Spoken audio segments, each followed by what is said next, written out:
மதுரை அருள்மிகு ஸ்ரீ மீனாட்சி அம்மன் கோவிலில் உள்ள பொற்தாமரை குளத்தில் மீன்கள் வளராது. திருவண்ணாமலை சுவாமி எப்போதும் ராஜகோபுரம் வழியாக வராமல் பக்கத்து வாசல் வழியாகத்தான் வெளியே வருவார்.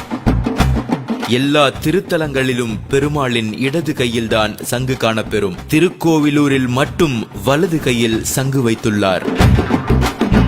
சிதம்பரம் ஆலயத்தில் ஒரே இடத்தில் நின்றபடி ஸ்ரீ கோவிந்தராஜ பெருமாளையும் ஸ்ரீ நடராஜரையும் தரிசிக்கலாம். மதுரை மீனாட்சி அம்மன் கோவிலில் மொத்தம் 14 கோபுரங்கள் உள்ளன. வேறு எந்த கோவிலிலும் இவ்வளவு அதிகமான கோபுரங்கள் இல்லை. கும்பகோணம் அருகே உள்ள திருநாகேஸ்வரம் உப்பிலியப்பன் கோவிலில் தயாராகும் எந்த நெய்வேத்திய பண்டங்களுக்கும் உப்பு சேர்ப்பதில்லை. ராமேஸ்வரம் ராமநாத சுவாமி கோவிலில் பெருமாள் கோவில்களில் கொடுப்பது போல தீர்த்தம் கொடுக்கிறார்கள். வேறு எந்த சிவன் கோவிலிலும் இது போன்ற தீர்த்தம் கொடுப்பது கிடையாது. ஆழ்வார்குறிச்சி நடராஜர் சிலை ஒரே கல்லினால் ஆனது. இந்த கற்சிலையை தட்டினால் வெங்கல ஓசை வரும்.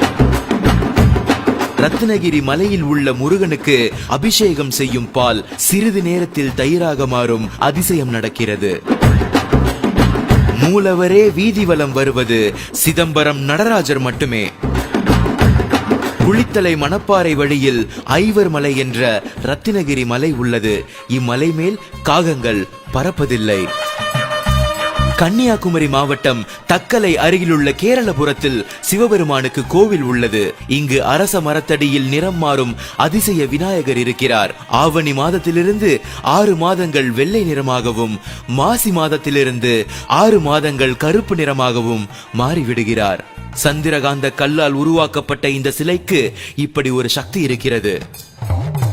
சைவர்களுக்குரிய திருவாதிரையும் வைணவர்களுக்குரிய வைகுண்ட ஏகாதசியும் ஒரே மாதத்தில் ஒரே திருக்கோவிலில் நடைபெறுவது சிதம்பரத்தில்.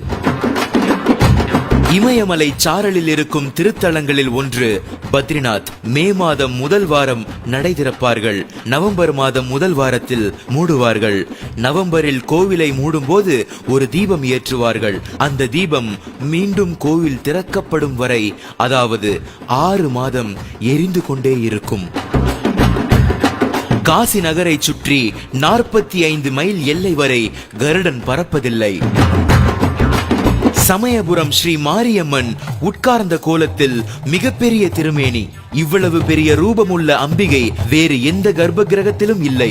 இத்திருமேனி சிலை மூலிகைகளால் ஆக்கப்பட்டது.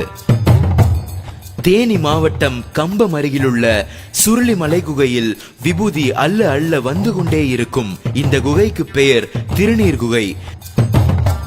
சென்னிமலை முருகனுக்கு அபிஷேகம் செய்யும் தயிர் புளிப்பதில்லை.